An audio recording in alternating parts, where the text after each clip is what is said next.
संबोधित करके आशीर्वाद दीजिए। आदरणीय प्रियंका गांधी जी। प्रियंका जी तुम आगे बढ़ो, प्रियंका जी तुम आगे बढ़ो। कांग्रेस, कांग्रेस। नमस्कार। आज बहुत गर्मी है। हाँ, हमें यहाँ महसूस हो रही है, आपको तो बहुत महसूस हो रही होगी। कुछ समय से आप इंतजार कर रहे हैं। मैं आपकी आभारी हूँ कि इतनी गर्मी में भी आप मेरी बातों को सुनने आए।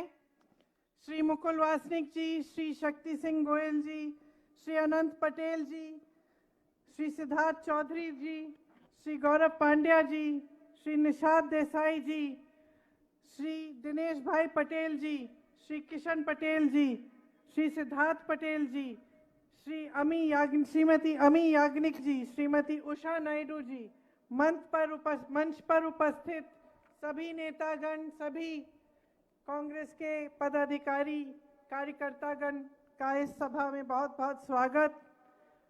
मेरे प्यारे भाइयों, मेरी प्यारी बहन, आप सबको नमस्कार, जय जोहार। और आपका भी इस सभा में बहुत बहुत स्वागत। ये आपका इलाका है,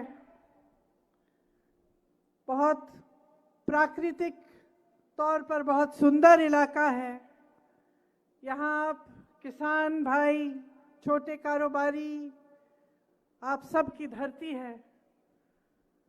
एक बार मेरे साथ जोर से बोलिए, एक तीर एक कमान एक सम्मान, एक तीर एक कमान, आदिवासी एक समान। देखिए, चुनाव का समय है और इस समय बहुत सारी बातें हो रही हैं मंचों पर। आपके सामने बहुत सारे नेता आ रहे हैं, अपनी अपनी बात रख रहे हैं। मैं भी इस बीच अपनी बात रखने आई हूँ। आप थोड़ा दूर बैठे हैं मेरे से, लेकिन दिल के बहुत करीब हैं। और करीब इसलिए हैं क्योंकि आप इस महान देश की जनता हो। आपने ही अपने पसीने से, अपने खून से इस देश को बनाया। आपने हमारे देश की धरती को सींचा है। और हर समय जब बड़े बड़े आंदोलन भी रहे, जब हमारा स्वतंत्रता आंदोलन रहा, तब भी आप लोग आगे आए। आप देश के लिए लड़े, आजादी के लिए लड़े, समानता के लिए लड़े। आज देखिए जो देश में परिस्थितियां हैं, मैं चाहती हूं कि दो तरह से आप इनको समझें। सबसे पहले तो जो आपकी अपनी परिस्थिति है, जो आपका अपना जीवन है, जो आपका अपना संघर्ष है, जो रोज सुबह से शाम को जिन समस्याओं का आप सामना करते हैं, जिस तरह से आप हर रोज आपके सामने एक तरह से एक लड़ाई होती है। क्योंकि महंगाई कितनी बढ़ गई है, बेरोजगारी कितनी बढ़ गई है, चाहे परिवार में कितने भी लोग कमाने निकलें, पूरा नहीं होता। जब त्योहार होता है, कुछ खरीदना पड़ता है, बच्चों की फीस भरनी पड़ती है, या कोई बीमार पड़ जाता है, उसका इलाज करना पड़ता है, तो मुश्किलें ही मुश्किलें लगती हैं सामने। और आजकल देश में जो आम आदमी है, उसके लिए जीना ही बहुत मुश्किल हो गया है। हर स्तर पर परिस्थितियां ऐसी बन गई हैं कि जैसे आप खास तौर से अपने समाज को देखें तो आपकी एक जल जंगल जमीन की एक संस्कृति है। मेरी दादी जी इंदिरा जी हमेशा कहती थी कि उनके दिल में सबसे ज्यादा आदर आपकी संस्कृति के लिए इसलिए था क्योंकि आपकी संस्कृति में चाहे जल हो, चाहे जमीन हो, चाहे जंगल हो, उसे बहुत आदर से, प्रकृति को बहुत आदर से, और प्रकृति के जो खुद की जो प्रकृति के नियम हैं, उनका आदर करते हुए आपने अपने जीवन में नियम बनाए। तो दादी जी हमेशा कहती थी कि सबसे ज्यादा वह आदिवासी संस्कृति का आदर करती थी।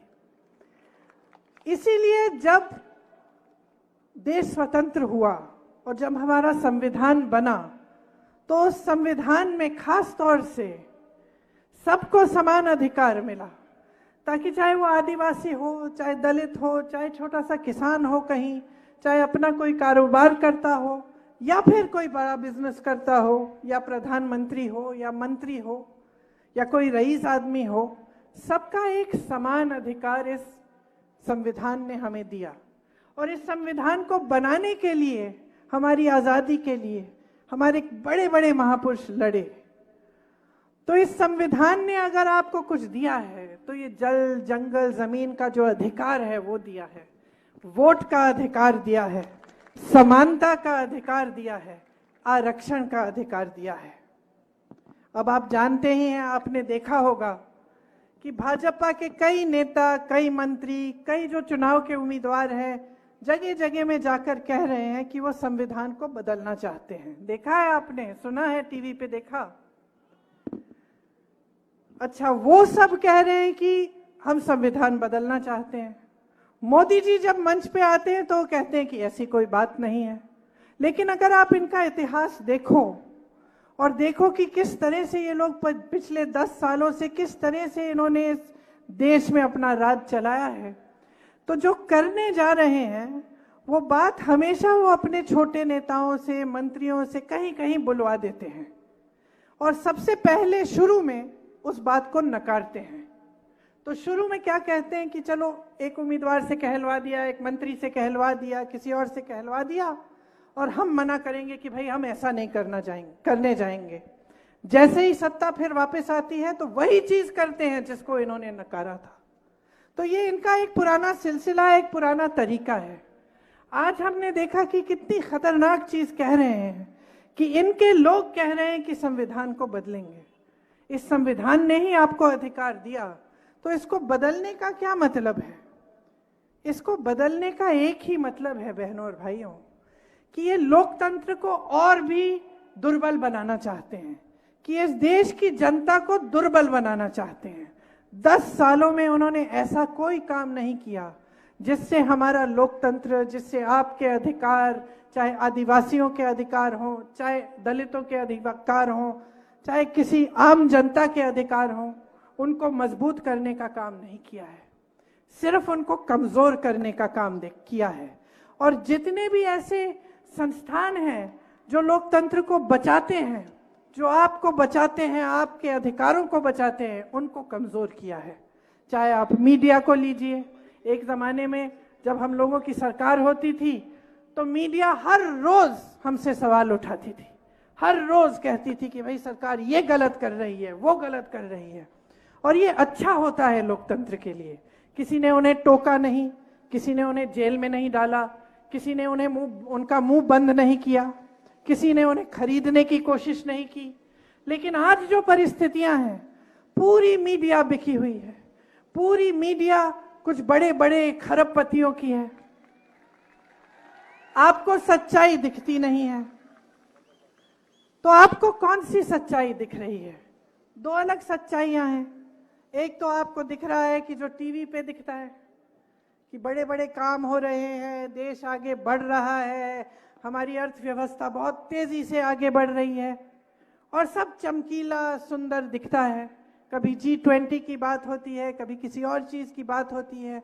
जब भी मोदी जी दिखते हैं और अकेले मंच पर, उनसे ये आपको पता चलता है कि कितने एक इंसान की कितनी सत्ता है, कितने बड़े नेता बन गए, यही बताया जाता है। दूसरी तरफ आपका जीवन, दूसरी तरफ आपके संघर्ष, दूसरी तरफ आप दुकान जाते हैं, मेरी बहनें जाती हैं, कुछ खरीद नहीं पा रही हैं, सब परिवार में सब काम कर रहे हैं, चाहे महिला हो पुरुष हो, कहीं ना कहीं से नौकरी तो मिल नहीं रही है, जुगाड़ करके कहीं ना कहीं से कमाई कर लेते हैं, मजदूरी कर लेते हैं, फिर भी पूरा नहीं होता। बेरोजगारी चरम पे है। 45 सालों में सबसे ज्यादा बेरोजगारी आज है हमारे देश में। और टीवी में आपको क्या दिखता है? सब सुंदर, सब चमकीला।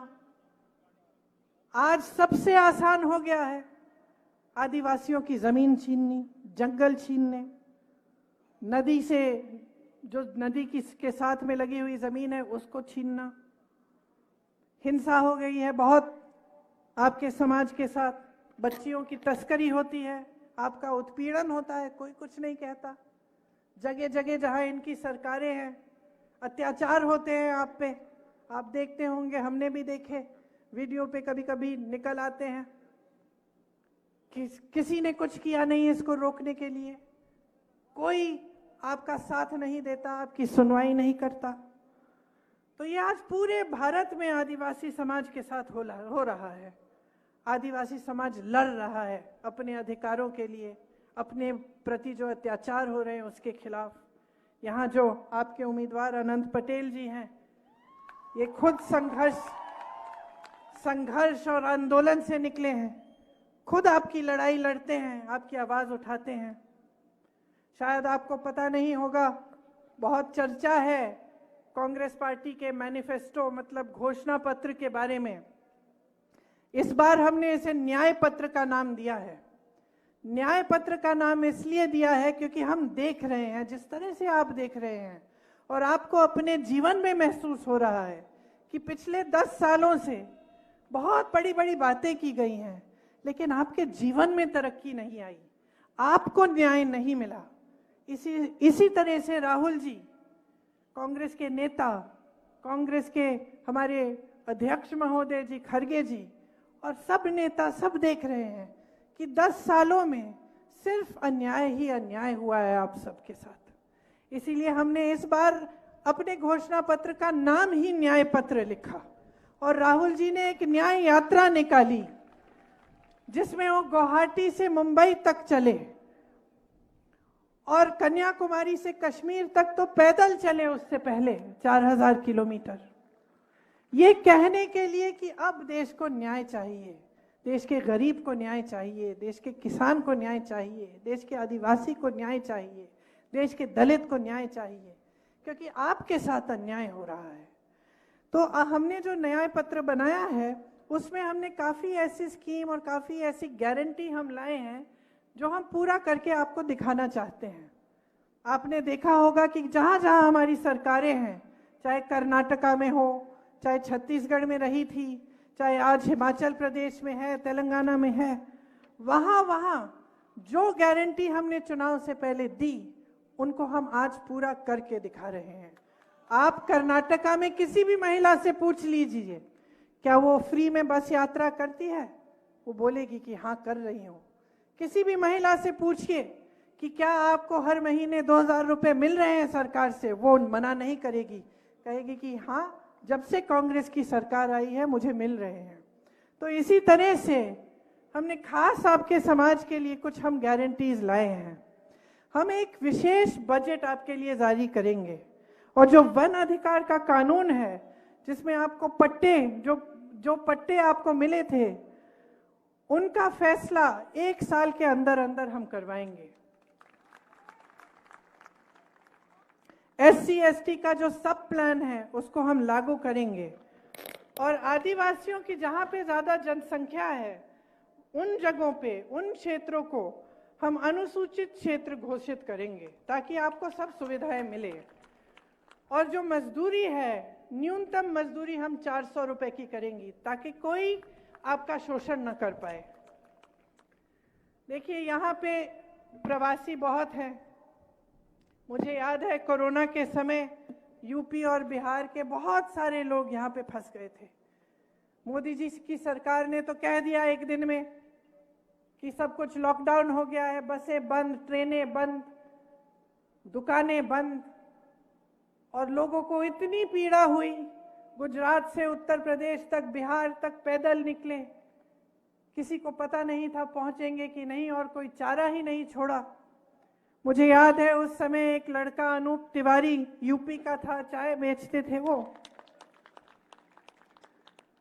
टीवी पे हमने उनको देखा। उस समय इतनी दिक्कत हो रही थी, इतना दुख हो रहा था कि समझ में नहीं आ रहा था लोगों को कि क्या करें। उस समय अनूप टीवी पे आए और रोने लग गए।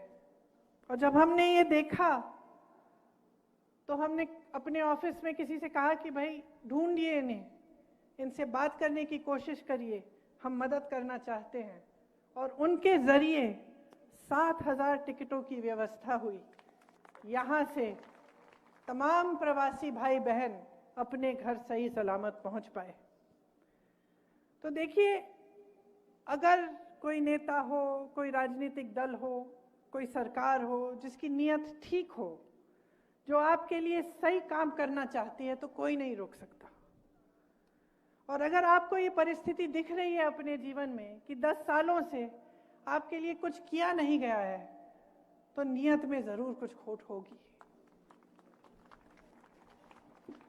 वापी और सरीगाम का जो आपका इंडस्ट्रियल एरिया है, मैंने सुना है कि यहाँ भयावह प्रदूषण है और पर्यावरण की जो परिस्थितियां हैं बहुत खराब है। बुनियादी सुविधाएं भी नहीं है। मुझे बताया गया है कि वलसाड़ के एक हिस्से में तो मोबाइल नेटवर्क ही नहीं आता। पीने के पानी की समस्या है, किसी को पीने का पानी नहीं मिलता। अस्टोल परियोजना में 1500 करोड़ रुपए खर्च हुए, लेकिन अभी तक पानी की सुविधा नहीं आई। एक बूंद पानी नहीं मिलता आपको। और तमाम ऐसे प्रोजेक्ट हैं जिसके जरिए आपको बताया गया था कि आपको आवास मिलेंगे, आपके लिए घर बनाए जाएंगे, वो भी आज तक नहीं पूरे हुए। मछुआरे भाई बहन हैं मेरे यहाँ, उनके लिए कोई सुविधा नहीं है।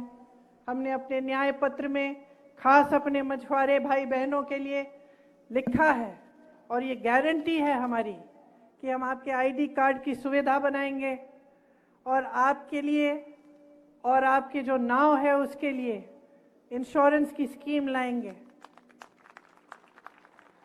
जो डीजल आपको आज इतना महंगा मिल रहा है, उस पे हम आपके लिए खास सब्सिडी लगवाएंगे। देखिए, इस ऐतिहासिक बेरोजगारी को दूर करने के लिए हमारी गारंटी है कि जितने सरकारी पद केंद्र में खाली पड़े हैं, और आज 30 लाख खाली पड़े हैं, उन सबको भरा जाएगा। 5000 करोड़ रुपए का एक फंड बनेगा ताकि जो नौजवान है, अगर वो छोटा सा अपना कारोबार शुरू करना चाहता है तो उसके लिए सुविधा होगी। जो बच्चे स्नातक पास हैं उनको 1 लाख रुपए दिए जाएंगे और एक अप्रेंटिसशिप का प्रोग्राम होगा उनके लिए, ताकि जब ये पास होते हैं, जब इनकी शिक्षा पूरी होती है, तो जब रोजगार मिलने से पहले इनको अप्रेंटिसशिप मिलेगी और इनको 1 लाख रुपए सालाना मिल जाएंगे। शहरों में हम न्यूनतम रोजगार की गारंटी देते हैं। जिस तरह से गांव में गारंटी होती थी मनरेगा की, खास तौर से कांग्रेस की सरकार ने शुरू की, और शुरू में मोदी जी ने उसको खत्म करने की कोशिश की, फिर उनको समझ में आया कि ये सही प्रोग्राम है तो उसको छोड़ दिया और अभी भी है। उस तरह का प्रोग्राम हम शहरों में भी लाएंगे ताकि शहरों में भी एक जो 100 दिन की मजदूरी है वो गारंटी करेंगे। आज यहां आपके क्षेत्र में कॉन्ट्रैक्ट पर नौकरी ज्यादा है, सच बात है। रोजगार दिलवाने का काम किसी ने किया नहीं है। कांग्रेस पार्टी का हमेशा प्रयास रहा है कि रोजगार बनाए जाएं। तो कांग्रेस के राज में आपको याद होगा सरकारी रोजगार मिलते थे खूब सारे। जो ये सारी जो प्राइवेट इंडस्ट्री है कांग्रेस के ही जमाने में ही बनी और तभी सफल हुई। तो कांग्रेस का पूरा प्रोग्राम है कि आपके लिए रोजगार बनाएंगे। जो ये कमर तोड़ महंगाई है कि आज पेट्रोल 100 रुपए पार है, डीजल 90 पार है, सोना 73,000 पार, चांदी 90,000 पार, गैस सिलेंडर का तो पूछिए ही मत, 1200-1300 तक आप दे रहे थे। चुनाव आने लगा, मोदी जी ने अचानक कह दिया कि इसको 400 हो गया है ये। तो आप सोचिए, अगर चुनाव के पहले 400 कर सकते थे तो फिर आपको इतने सालों के लिए क्यों तड़प पाया? तो आप सालों के लिए 1000 रुपए, 1100 रुपए, 1200 रुपए क्यों दे रहे थे सिलेंडर के लिए? क्योंकि जब चुनाव आता है तब इनको आपके प्रति हमदर्दी आती है, बाकी समय आपके बारे में सोचते नहीं है। जब ये आते थे पिछले चुनाव के प्रचार के लिए, तो आपको ये दिखाया जाता था जैसे सुपरमैन आ रहे हैं, सारी ताकत इनके पास है कि नहीं। पिक्चर देखी आपने, शक्तिमान वाला देखा? उसी तरह से आते हैं। सारी सत्ता इनके पास, अकेले अकेले ऐसे मंच पर सुपरमैन बन के मिले क्या आपको? महंगाई मैन मिल गए, हर चीज को महंगा कर दिया। अब जब आप उनको देखेंगे मंच पे तो याद रखिए महंगाई मैन को देख रहे हैं आप, सुपरमैन नहीं है ये। और अगर इतनी ही ताकत होती इनमें, जितनी ये लोग सारे कहते हैं भाजपा के जो नेता हैं कि मोदी जी में इतनी ताकत है, सारे दुनिया के जो प्रधानमंत्री हैं, जो दुनिया के जो राष्ट्रपति हैं, इनकी तरफ देखते हैं, ये तो चाहे तो चुटकी भर में जंग बंद करा सकते हैं जो दुनिया में जंग चल रहे हैं, कहते हैं ना ऐसा।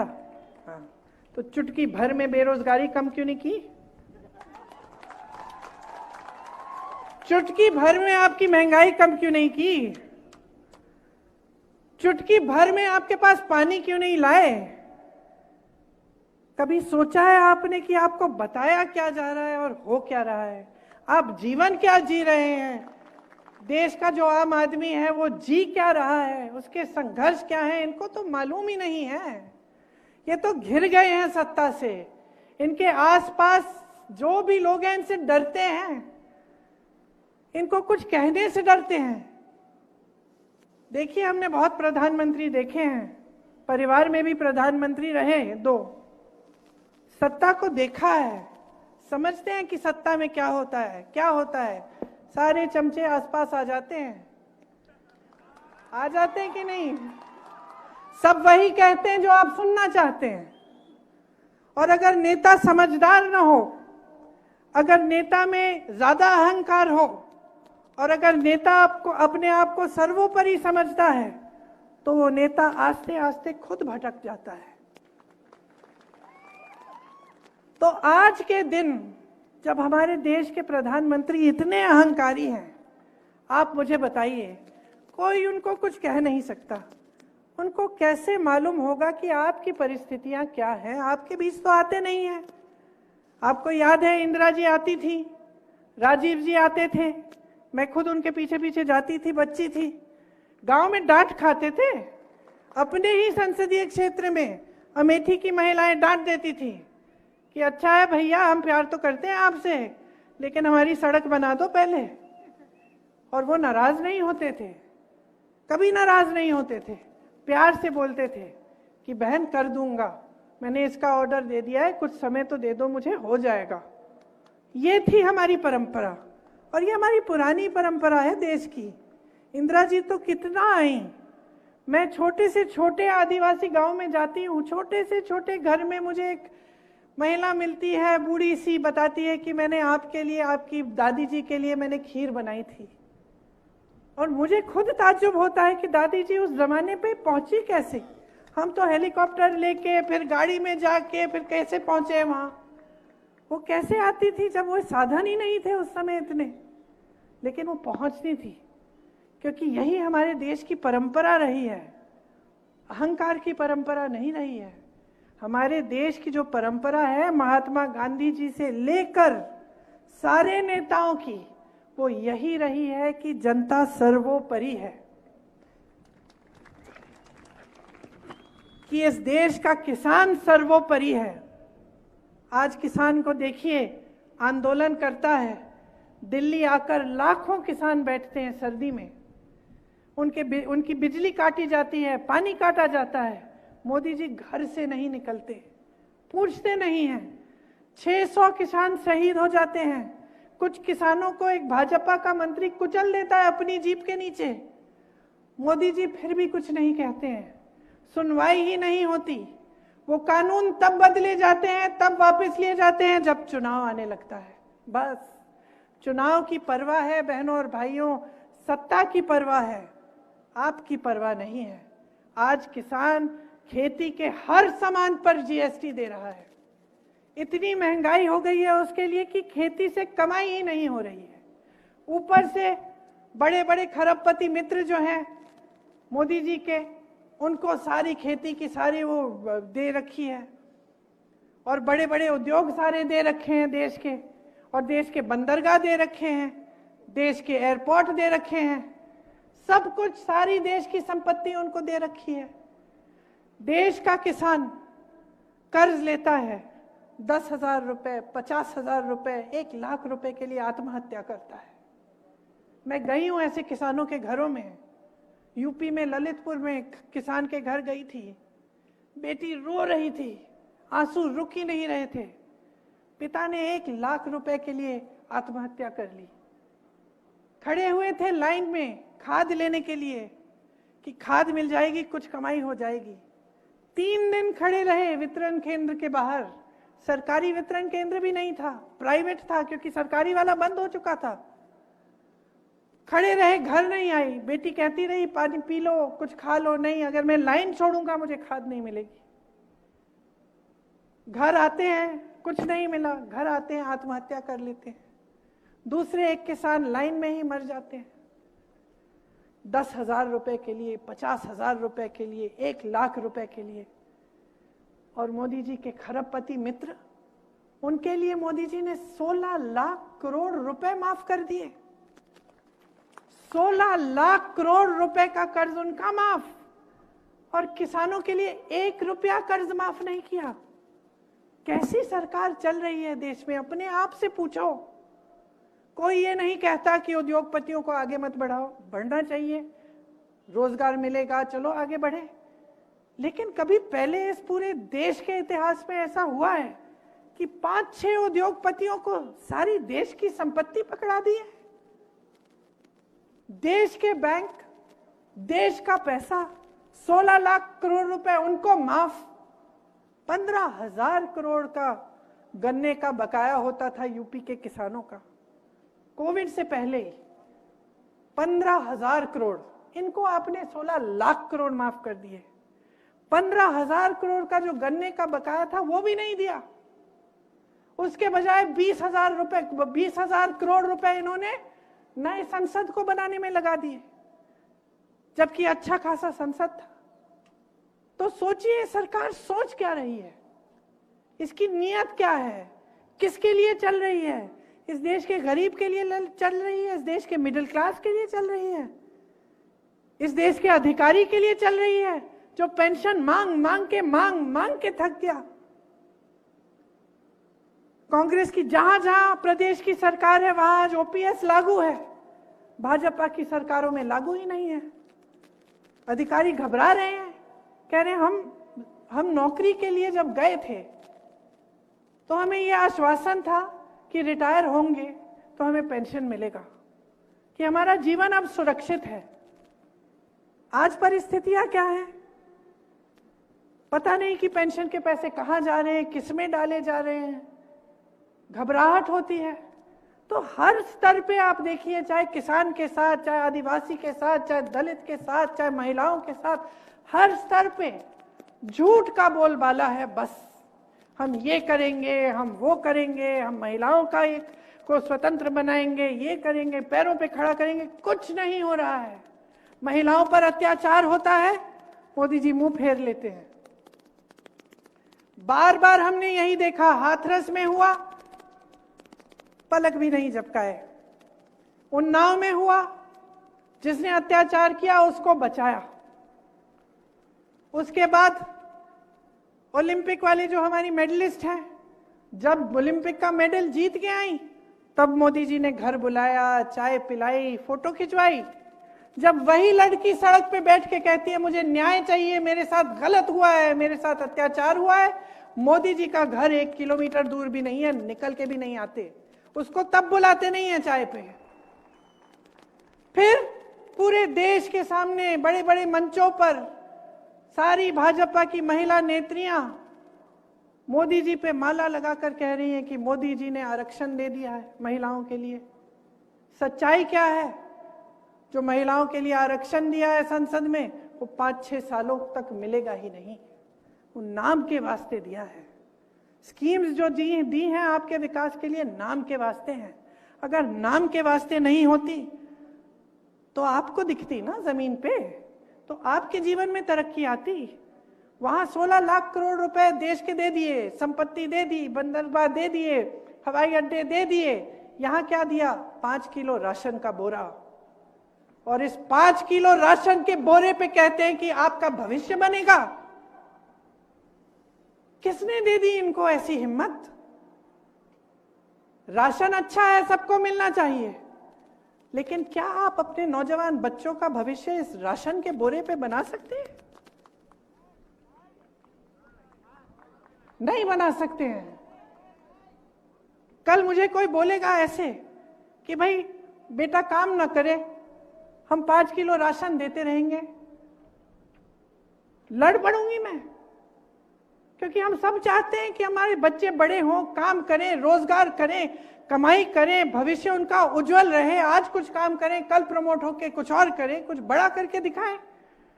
और हमारे देश की सरकार ने, हमारे सबसे बड़े जो प्रधानमंत्री जी हैं, जिनके पास इतनी सत्ता है, उन्होंने ये कह दिया कि बस 5 किलो राशन लो, चुप रहो, और कोई अधिकार नहीं है तुम्हारा, तुम्हारे लिए और कुछ नहीं है, सब अडानी जी, अंबानी जी और मेरे सारे दोस्तों के लिए, आपके लिए नहीं है। ये है आज की परिस्थिति। तो जब मैं कहती हूं कि ध्यान से इन बातों को समझो, तो मेरा मतलब ये है कि जो आपका जीवन है ना, वही सच्चाई है और कोई सच्चाई नहीं है। और ये जो है, ये बात जो है गहरी बात है, ये हिंदू धर्म की पुरानी परंपरा है। जितने भी संत महात्मा रहे वो हमेशा यही कहते थे, अपनी सच्चाई देखो, अपने अनुभव पर उतरो। मैं कोई संत महात्मा नहीं हूं, लेकिन यहां खड़े होकर एक जिम्मेदारी तो महसूस करती हूं आपके प्रति। मेरे परिवार के सदस्यों ने अपना जीवन दिया इस देश के लिए, आपके पूर्वजों ने स्वतंत्रता आंदोलन में अपना खून पसीना बहाया। एक जिम्मेदारी है हमारी आपके प्रति और आपकी अपने देश के प्रति कि हम सच्चाई को पहचाने। तो जैसे मैंने कहा, सच्चाई वही है जो आप जी रहे हैं। अगर आपके जीवन में 10 सालों से तरक्की नहीं आई, तो मोदी जी यहां खड़े होके कुछ भी कह लें, मैं आपको गारंटी करके कह सकती हूं, अगर आप फिर से इनको लाएंगे, 5 साल और कुछ नहीं होगा आपके जीवन में, कोई तरक्की नहीं आएगी, वहीं के वहीं रहेंगे आप। वही 5 किलो राशन, कोई रोजगार नहीं, महंगाई कम नहीं होगी, चुनाव खत्म होगा, वही 400 का सिलेंडर 1200 पे वापस आ जाएगा। क्योंकि सच्चाई यही है। हम किसानों के लिए काम करना चाहते हैं। हमने कह दिया है कि जो भी खेती का सामान है उस पे जीएसटी नहीं होगी, मुफ्त हो जाएगा, जीएसटी से मुक्त हो जाएगा। हमने कहा है कि आपके कर्ज माफ करने के लिए एक स्थायी आयोग बनेगा, ताकि जब जब आप कर्ज में होंगे तो कोई सरकारी ऑर्डर की जरूरत नहीं होगी, आप उस आयोग में जा पाएंगे, कहेंगे कि ये मेरा इतना कर्ज है, और आपकी मदद होगी। हम कह रहे हैं कि किसानों के लिए और सारे सब लोगों के लिए हम स्वास्थ्य बीमा लाएंगे 25 लाख की, जिससे स्वास्थ्य की जो सुविधाएं हैं आपको 25 लाख तक सारी सुविधाएं मुफ्त मिलेंगी। राजस्थान की हमारी सरकार थी, राजस्थान में ये करके दिखाया हमारी सरकार ने। हम ऐसे नहीं बोल रहे हैं जिस तरह से आपके सामने वादे किए जाते हैं।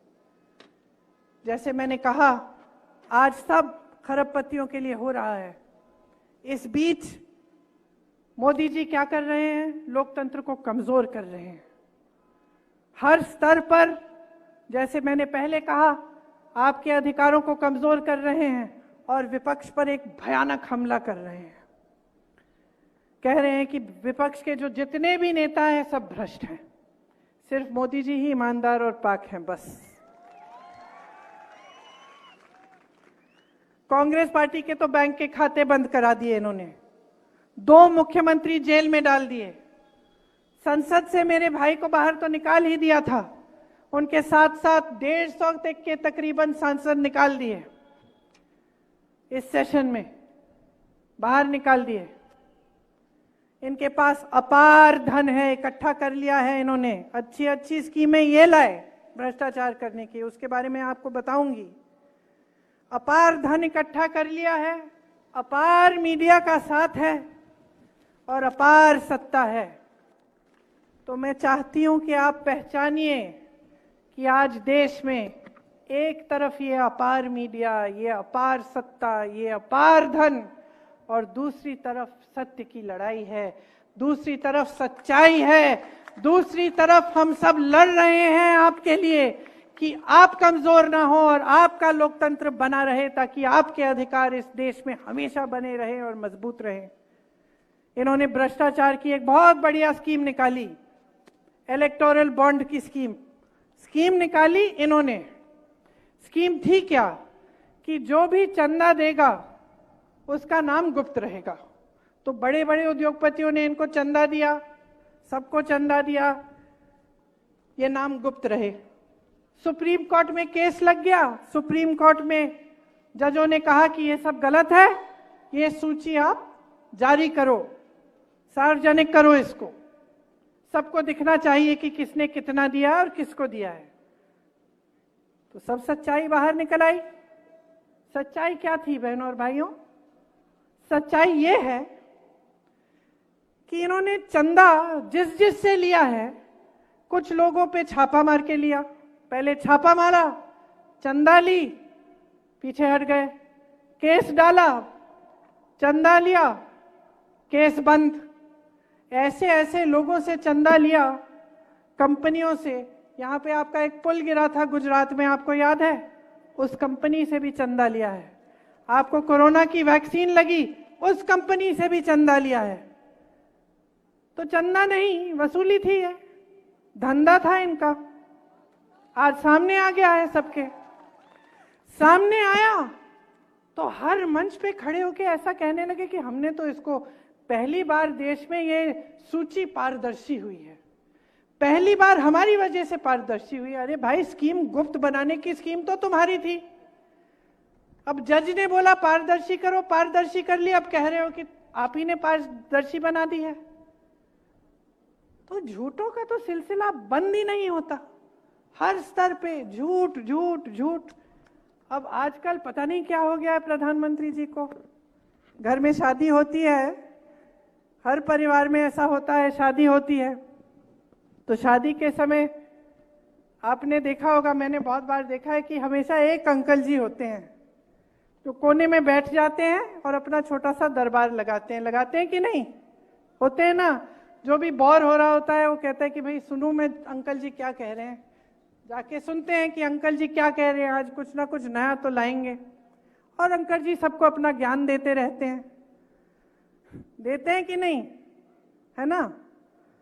अब आप बताओ, एक दिन अगर आप ऐसे एक शादी में या कहीं भी आप चाय की दुकान में बैठे और एक ऐसे ज्ञान देने वाले अंकल जी बैठे हों और वो कह रहे हैं सबको कि सावधान हो जाओ, अब जब सरकार आएगी ना कांग्रेस की, तो एक्सरे की मशीन लाकर तुम्हारे घरों में जो बक्से पड़े हैं और जो घरों में तुमने छोटा अपना बचत अपनी की हुई है, या तुम्हारी महिलाओं के जो मंगलसूत्र हैं, उसको एक्सरे से निकाल के ये सरकार चोरी कर लेगी और किसी और को दे देगी। हंस रहे हो ना? मान लो किसी चाय के दुकान में या किसी शादी में किसी ज्ञान देने वाले अंकल ने ऐसी बात कह दी हो, तो आप क्या कहते? आप कहते कि भाई आज तो अंकल ने बहुत बड़ी बात कर ली, खूब गहरी साजिश निकाल दी। हंसते ना? हंसते कि नहीं हंसते? आप कहते हैं कि क्या बकवास कर रहे हैं यार अंकल, कुछ नया सोचो। अब देश की परिस्थिति ये हो गई है कि उसी तरह से देश के सबसे बड़े प्रधानमंत्री जी, जो सबसे बड़ा पद ले रखे हैं देश में, जिनके पास सबसे ज्यादा सत्ता है, उस पद की गरिमा को, उस पद की गंभीरता को आधार बनाकर ऐसी बकवास की बातें आपके सामने सुनाते हैं। तो वो सोच रहे हैं क्योंकि प्रधानमंत्री हैं, क्योंकि पद है, क्योंकि पद की गंभीरता है, वो सोच रहे हैं कि मैं ऐसे ही फिजूल की बातें करूंगा और पब्लिक सोचेगी कि ये सच है। ये सच हो सकता है? आप सोचिए, ये सच हो सकता है कि कोई ऐसा राजनीतिक दल सरकार बनाएगा जिसमें एक्सरे लेके आपके घर के अंदर घुसकर आपके गहने निकाल के किसी और को दे देगा? ये सच हो सकता है? अरे क्या इनको समस्या हो गई है हमारे न्याय पत्र से? क्या समस्या हो गई है? हम न्याय कह रहे हैं इसलिए, हम न्याय दिलवाएंगे इसलिए क्योंकि हम कह रहे हैं हम महिलाओं को हर साल महिलाओं को 1 लाख रुपए देंगे, क्योंकि हम कह रहे हैं कि ये जो 16 लाख रुपए आपने इस देश के दिए हैं ना अपने दोस्तों को, हम इस देश में बंटवाएंगे।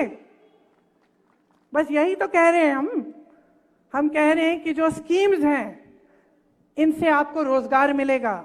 हम कह रहे हैं कि जो बच्चे स्नातक पास हैं वो भटकेंगे नहीं, रोजगार ढूंढने के लिए हम उनको अप्रेंटिसशिप देंगे, 1 लाख रुपए सालाना की कमाई दे देंगे जब तक उनको नौकरी नहीं मिले। हम कह रहे हैं कि किसानों के लिए सुविधा देंगे, स्वस्थ सुविधाएं देंगे, शिक्षा की सुविधाएं देंगे। और अंकल जी आपको सुना रहे हैं, अंकल जी आपको बता रहे हैं कि हम चोरी करेंगे, हम गहने लेंगे। अरे भैया 70 सालों से देश स्वतंत्र है, 55 सालों से इस देश में किसकी सरकार रही बताइए जोर से? कांग्रेस की सरकार रही।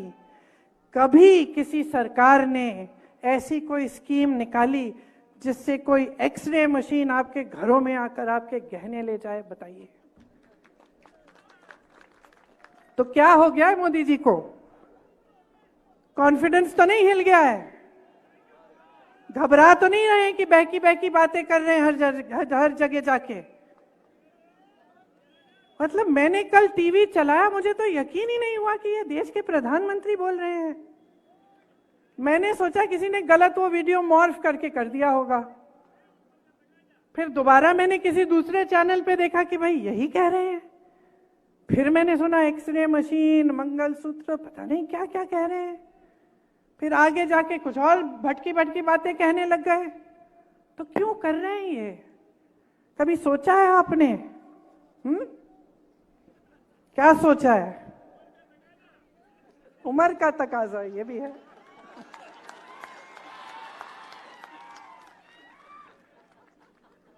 कभी आपने सोचा है कि आपका ये जो वोट है कितना कीमती है? कितना कीमती है? इससे 5 सालों का भविष्य बनने जा रहा है। इससे आप तय कर रहे हो कि अगले 5 सालों में गैस सिलेंडर कितने का मिलेगा। इससे आप तय कर रहे हो कि कोई जब दुकान जाओगे कि कुछ खरीद पाओगे कि नहीं। इससे आप तय कर रहे हो कि अपने नौजवान बच्चों को रोजगार मिलेगा कि नहीं। इससे आप तय कर रहे हो कि ये महान देश जिसके लिए लोगों ने खून दिया, लोगों ने मेहनत की बनाने के लिए, इसका भविष्य क्या होने जा रहा है। और आज तो हम इस जगह पहुंच गए हैं कि 10 साल इनकी सरकार चली है। मुझे नहीं लगता कि 5 साल और ये देश सह पाएगा।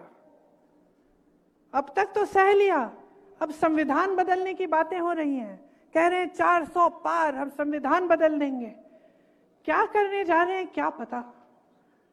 आपके सामने तो एक काम की बात नहीं करते, एक बार आपके रोजगार की बात नहीं करते, एक बार महंगाई की बात नहीं करते, एक बार स्वास्थ्य सुविधाएं की बात नहीं करते, एक बार आपके बच्चों को कैसे शिक्षित करेंगे ये नहीं करते। 70 साल में कुछ नहीं हुआ। बस पूछिए ना इनसे, आईआईटी किसने बनाई? इन्होंने बनाई कितनी? ठीक है, कांग्रेस ने बनाई इनसे पहले, इनके काल में कितनी नहीं बनी? एम्स कितने बनाए इन्होंने?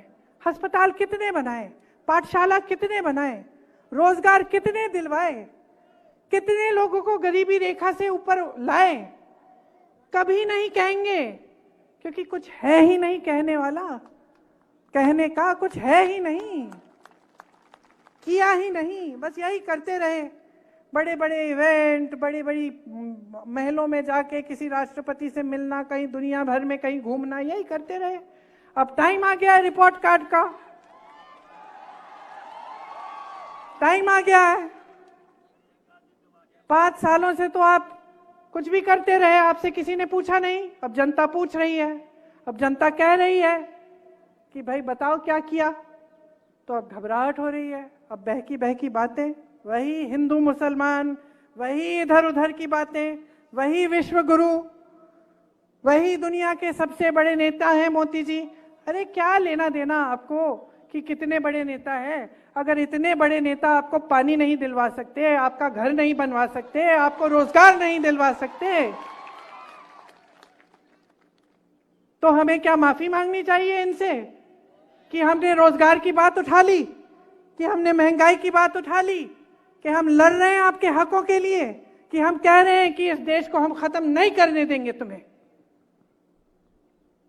माफी मांगे ये, आपसे मांगे।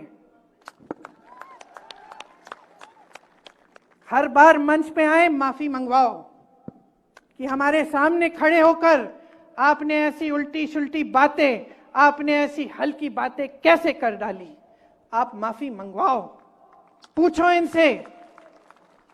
कोई जिम्मेदारी नहीं होती प्रधानमंत्री की देश के प्रति, कोई जिम्मेदारी नहीं होती जनता के प्रति कि जनता के सामने मंच पे खड़े हो सच बोलो। यही जिम्मेदारी होती है। ये दिल में लेके ये जिम्मेदारी उठाते हैं प्रधानमंत्री। मैंने देखे हैं ऐसे प्रधानमंत्री, और मैं ये नहीं कह रही हूं कि सिर्फ मेरे परिवार के सदस्य थे। हाँ, इंदिरा जी थी, मर गई देश के लिए, शहीद हो गई देश के लिए। हाँ, राजीव जी थे, टुकड़ों में घर लाई मैं उनको, शहीद हो गए इस देश के लिए। लेकिन मनमोहन सिंह जी भी थे जो क्रांति लाए इस देश में। कांग्रेस पार्टी को ना देखे तो वाजपेयी जी भी थे जो सभ्य इंसान थे कम से कम। और मैं दावे के साथ कह सकती हूं कि यह देश का पहला प्रधानमंत्री होगा जो आपके सामने इस तरह से झूठ बोलता है, जिसके दिल में इतनी भी भावना नहीं है कि मैं जनता के सामने बोल रहा हूं, मेरे मुंह से सच निकलना चाहिए। इन्होंने कितनी गाली दी हमारे परिवार को, इससे हमें कोई परवाह नहीं है। किसी को नहीं छोड़ा, मां को नहीं छोड़ा, पिता को नहीं छोड़ा, दादी को नहीं छोड़ा, दादा को नहीं छोड़ा, परदादा को नहीं छोड़ा, भाई को नहीं छोड़ा, पति को नहीं छोड़ा, कोई बात नहीं करते रहे। 56 इंच का इनका सीना नहीं है, इनका सीना नहीं है, लोहे के सीने हैं हमारे। करते रहे, लेकिन देश के सामने इस तरह के झूठ बोलना, इस स्तर पे आना देश के सामने कि कोई राजनीतिक दल आके एक्सरे लेकर आपके घर में घुस के, मतलब मजाक की बात है। तो मैं सिर्फ एक आग्रह करने आई हूं आपसे कि इस बार जो आपका वोट है ना, वो किसी नेता के पक्ष में नहीं, किसी पार्टी के पक्ष में नहीं, ये वोट आपका वोट है। अपने देश को दो, इंडिया को दो। गठबंधन का नाम भी इंडिया है, लेकिन आप सोचिए, ये आपका देश है, ये आपका देश है। अपने देश को अपने दिल में रखो, समझो कि आज वो पल आ गया है कि आपको अपने आगे देखना है। सिर्फ अपना नहीं, सिर्फ अपने परिवार का नहीं, अपने गांव का नहीं, अपने घर का नहीं, अपने शहर का नहीं, अपने प्रदेश का नहीं, अब अपने देश के बारे में सोचो। ये देश है, देश ने जीवन दिया है, देश ने सब कुछ दिया है आपको और हमको। ये जो वोट है इतना कीमती है, इसको व्यर्थ मत करो, व्यर्थ मत करो। ऐसी फिजूल की बातों पे अपना वोट मत दो। वोट अपना है, अपने काम पे दो, रोजगार पे दो, महंगाई बढ़ रही है उसको कम करने के लिए दो, महिलाओं की सुरक्षा के लिए दो, महिलाएं अपने पैरों पे खड़े हों उसके लिए दो, आदिवासियों के लिए क्या करेगी सरकार उसके लिए दो, दलितों के लिए क्या करेगी सरकार उसके लिए दो। ये वोट देश की जनता के लिए जाना चाहिए। गलतफहमी में मत होना, गलतफहमी में मत होना। सब आपके हाथों में है, किसी एक नेता के हाथ में नहीं है, सब आपके हाथों में है। इस बात को समझिए, अपनी शक्ति को पहचानिए और इस चुनाव में ऐसा वोट दीजिए कि इस देश में जो सरकार है वो बदल जाए और आपका भविष्य उसके साथ बदल जाए। बहुत लंबी बातें कर ली मैंने धूप में।